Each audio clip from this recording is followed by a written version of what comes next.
All right, let's dive right in to another one of our deep dives into history's mixed bag, Yeah, where things always get a little strange. always a little string. Today, we're going to be looking at dogs, Oh, okay? And some decisions that might leave you scratching your head. all right. Sounds fun. Yeah. So we've got two fascinating stories for you. Okay. First, we're going to meet a presidential candidate who apparently relied on his four-legged friends for political advice, Oh, interesting. and maybe even a little otherworldly guidance as well. Okay. Then we're going to shift gears a little bit. We're going to talk about an inventor All right. whose dream of flight sadly didn't quite take off as planned. Oh, no. So for our first story, we're going to go international. We're going down to Argentina, Oh, cool. where an economist turned president, Javier Milei, kind of had a unique approach to politics. Okay. And his furry friends were right at the center of it all. Now, when you say unique, are we talking like good unique, bad unique, weird unique? What kind of unique? I think it's up to the listener to decide, but I think we're going to land somewhere in the unconventional category. Unconventional. I like that. Yeah. So Miley's deep affection for his mastiff, Conan, was very well documented. Okay. He called Conan his son, and there are even reports of him sharing champagne Oh, wow. with his canine companion. That's an interesting way to show affection. Champagne with a dog? Okay. It is. It is. But wait, there's more. Miley also believed that he and Conan shared a past life Past life. Okay. as a gladiator and a lion Oh, wow. in the Roman Colosseum. Now that is a story. Yeah, and he didn't just see this as kind of like a fun anecdote. He really viewed this supposed past life connection as a sign of their destiny to reunite in the future, Wow. which he actually linked to his political ambitions. So he's really weaving this into, like, his whole life story. Yeah, he did. Now, sadly, Conan passed away in 2017, Oh, I'm sorry. but Miley, very heartbroken, I can imagine. decided to have him cloned. Yeah, he did, which resulted in 6 puppies. Okay. And he named these canine descendants after, obviously the original Conan, Okay. but also after influential economists Oh, right. like Milton Friedman and Murray Rothbard. So it's really interesting how he blended his personal life, his love for dogs, and his ideology. I mean, that is unique. It's like a whole other level of fandom right there. Yeah. And it didn't stop there. Miley actually claimed to communicate with his dogs. Okay, now hold on. Like, actually talk to them. Yeah, he did. He claimed to communicate with them with the help of a mystic. A mystic. Yeah, he did. And he sought their advice on political matters. So he's got like a spiritual advisor for his dogs giving him political advice. Basically, yeah. He believed that the new Conan provided him with some strategy ideas, while another pup, who he named Robert, after the economist Robert Lucas Jr., helped him see the future Wow. and learn from past mistakes. So he's got like a whole canine cabinet. Yeah, advising him on his career. I mean, it's one thing to be like a dog lover, but to like see them as political strategists. It's a story for history's mixed bag. Mm. I think that's where we land. Yeah, for sure. I mean, it makes you wonder, right? Like, were there treats involved in these policy discussions? Right. Was there a designated nap time for these cabinet members? Exactly. Yeah. I have so many questions. Yeah. I mean, it definitely makes you rethink the phrase man's best friend. It really does. But before we get too lost in imagining, dog-led political debates, let's shift gears to our second story. Okay. This one takes us from the world of politics into the realm of attempted flight. All right. So this story takes us back to the early 1900s, Okay. the exciting but often very dangerous early days of aviation. Yeah. We're going to meet Franz Reichelt, an Austrian-born tailor living in Paris, who was really moved by the numerous aviation accidents of the time. Oh, wow. Yeah. So he's seeing, like, the dangers firsthand. Yeah, and he wanted to find a way to make flying safer. That's admirable. It was. He was particularly concerned about the lack of reliable parachutes for pilots. That makes sense. So he decided to design a suit Okay. that he believed would allow them to descend safely in case of an emergency. Interesting. So, like an early prototype of a parachute? Yeah, you could say that. Yeah. His design, however, was, Was it good? I'm trying to think of a delicate way to put this. Yeah. It wasn't exactly what you picture when you think of a parachute. Okay, so not the classic, like, round canopy. No, not at all. It was more like a bulky suit with a lot of fabric Okay. and a questionable aerodynamic design. Questionable. Yeah. Huh. He started by testing his invention with dummies, which he threw out of windows. Out of windows. Out of windows. Not exactly the most scientific approach. No. No, not really. And the results were not exactly encouraging. Not encouraging at all. Not encouraging at all. But, Reichelt, he was a man with conviction. Okay. And she remained completely convinced that his invention would work. Even after the less than successful window tests. Yeah, he did. He even managed to get permission to test it from the Eiffel Tower. The Eiffel Tower. Yeah. There was one important condition, though. Okay. He was only allowed to use a dummy. So no live jumps. No live jumps for this test. Now remember, this is history's mixed bag for a reason. Uh-oh. Here we go. So on February 4th, 1912, Reichelt, in a decision that could only be described as a leap of faith, decided to ignore the agreement Oh, no. and take the plunge himself. He jumped. He jumped. With reporters and a crowd of onlookers watching. Wow. Cameras rolling, Reichelt, wearing his very unconventional parachute suit, stepped off the Eiffel Tower. I mean, talk about confidence in your invention, or maybe a little bit of, I don't know, recklessness. It could be. So what happened? Well, the footage of what happened next still exists today. Oh, wow. Sadly, Reichelt's invention failed to deploy as he'd hoped, Oh, no. and he plummeted to his death. That's awful.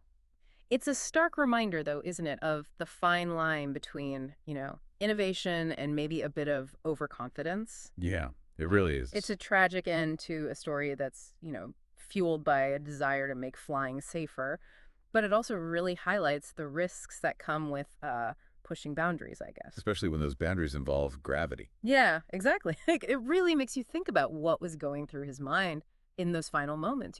Was there any regret? Right.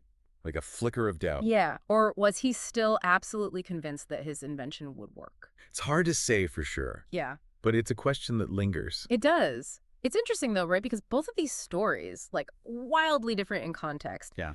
But they have this underlying theme of just unshakable belief. Yeah, that's true. Milei, with his belief in his canine advisors, Right. and Reichelt with his unwavering faith in his invention, even when, the evidence suggested otherwise.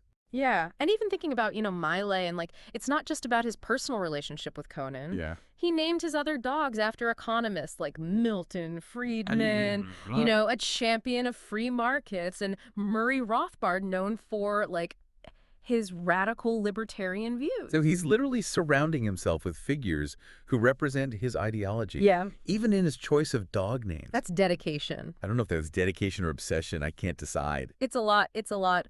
But it speaks to, I guess, how deeply intertwined his personal beliefs, his political aspirations, and even, his love for his dogs were. It's fascinating. But, I mean, let's be real. Did these dogs actually influence his decisions? Right. Were they actually strategizing? Or was this more about crafting a unique public image?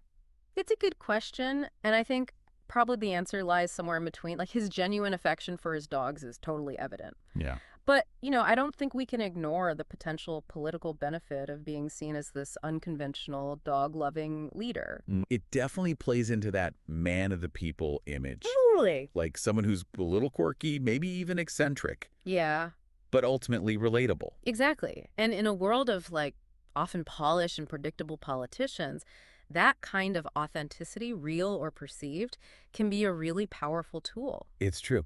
But let's shift back to Reichelt for a moment. Okay. It's easy to kind of look at his story and just focus on the tragic outcome. Right. But I think it's important to remember the context of the time. Yeah. This was the dawn of aviation, right? Yeah, absolutely. A period of incredible experimentation and risk-taking.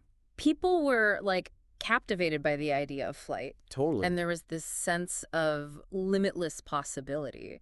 But it was also a time of frequent accidents and setbacks. Right, as inventors and daredevils pushed the boundaries of, what was known about aerodynamics and engineering. Yeah, for sure. Reichelt was clearly driven by a genuine desire to save lives. Yeah. To prevent more of these aviation tragedies. Yeah. But his approach, as we've seen, was deeply flawed. His design for the parachute suit was based on the idea that a large surface area of fabric would create enough drag to slow his descent. Which, when you think about it, kind of makes sense on a very basic level. Yeah, it does, but it overlooks some pretty crucial principles of, aerodynamics Yeah. and parachute design. Like, for a parachute to function effectively, it needs to create controlled drag and generate lift. Right. Reichelt's design was essentially like a glorified wingsuit, Hmm. and it lacked the key features needed to like slow his fall sufficiently. So even though his goal was admirable, his lack of understanding of the technical aspects ultimately led to tragedy. Yeah, It's a cautionary tale about the importance of thorough testing, I think, absolutely. and perhaps seeking expert advice when venturing into uncharted territory. Yeah, definitely. It also makes you wonder about the role of ego in all of this. Right. Like, Reichelt was warned about the flaws in his design, but he seemed determined to prove his critics wrong, even at the cost of his own safety. It's that element of history's mixed bag, right? Exactly. That mix of brilliance, ambition, Yeah. maybe a touch of stubbornness, and sometimes a dash of bad judgment. And these stories aren't just about like the individuals themselves. Yeah. They kind of reflect something about the human condition, I think. Yeah. Like our drive to innovate, to overcome challenges, even when the odds are like totally stacked against us. And in Miley's case, it also touches on our deep connection with animals Yeah. and how those bonds can influence our lives in unexpected ways. It's true. It makes you think about the power of belief, both Yeah. in ourselves and in like something greater than ourselves, whether that's a groundbreaking invention, a political ideology, Right. or even perhaps the wisdom of our four-legged friends. And sometimes that belief can lead to remarkable achievements. But as Reichel's story reminds us, it can also lead to tragedy when it's not grounded in, a solid understanding of reality. 100%. But Mhm. I don't want to end on too somber of a note. Right. After all, this is history's mixed bag. What's fascinating about these stories is how they kind of challenge our assumptions about like what's possible, Yeah. about the role of animals in our lives, Right. and even about the boundaries between the rational and the, well, let's just say unconventional. It's true. It's this mix of the inspiring, the bizarre, and the tragic that makes history so compelling. Absolutely. And speaking of compelling, we've got one more thought to chew on before we wrap up this wild ride through history's mixed bag. Okay, I'm intrigued. I think it's interesting to consider these two, seemingly very different stories together. Yeah. On one hand, we have Milei, the unconventional politician drawing inspiration or at least attention Right. from his pack of dogs. Yeah.